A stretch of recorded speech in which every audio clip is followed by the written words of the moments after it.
The moon hung low and heavy in the sky, casting an eerie silver glow over the dense forest. I could feel the transformation coming, the familiar surge of power coursing through my veins as my body contorted and twisted, shifting into the form of a werewolf.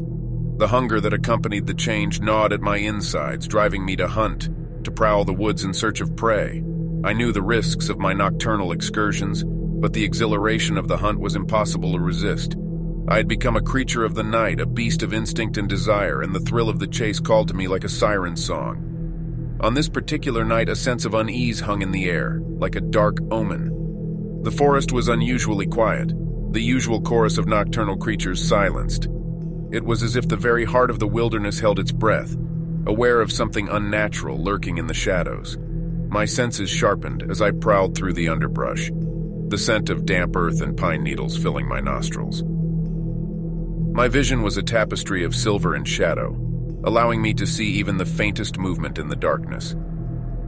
And then, I caught it, a faint rustling in the bushes ahead. My heart quickened and I crouched low, my muscles coiling with anticipation. The prey was near. I stalked forward, moving silently through the woods, my keen ears picking up the faintest sounds. There it was again, the rustling, and this time I could smell it, a mix of fear and sweat. I closed in, my hunger growing with every step, my predatory instincts taking over. But as I burst through the underbrush, what I saw made me freeze in my tracks. Before me stood a young woman, her wide eyes filled with terror as she stared at me. She was frozen in place, unable to move, and I could sense her racing heartbeat. I hesitated, the human part of me fighting against the savage hunger that threatened to consume me. My claws retracted and my teeth snapped shut, the transformation slowly reversing as I fought for control. "Please," she whispered, her voice trembling. "Don't." I took a step back, my mind a whirlwind of conflicting emotions. I had never encountered a human during my hunts, never been faced with the moral dilemma that now gripped me. "Run!" I growled, my voice a guttural snarl.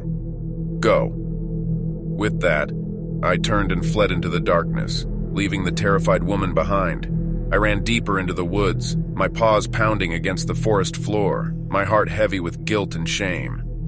The night seemed to stretch on forever as I roamed the wilderness, grappling with the consequences of my actions. The hunger still gnawed at me, but I couldn't bring myself to hunt, not after what had happened. As dawn approached, I found a secluded spot to hide, the transformation back to human form a painful ordeal. I curled up beneath the shelter of a dense thicket, exhaustion and self-loathing weighing me down. The following evening, I returned to the scene of my encounter with the woman. There was no sign of her, no trace that she had ever been there. Had she escaped, or had something more sinister befallen her? Guilt gnawed at me, a relentless beast of its own. I couldn't shake the feeling that I had condemned her to a fate worse than death, that my actions had set in motion a series of events that would haunt me forever. I spent the next few nights searching for any sign of the woman, but the forest remained silent as if it held its secrets close. My transformation became more agonizing with each passing night, the curse of the werewolf now a burden I could barely bear. And then, one moonless night, I found her. She was no longer the terrified woman I had encountered before, but something else entirely. Her skin was pale, her eyes vacant, and she moved with an unnatural grace.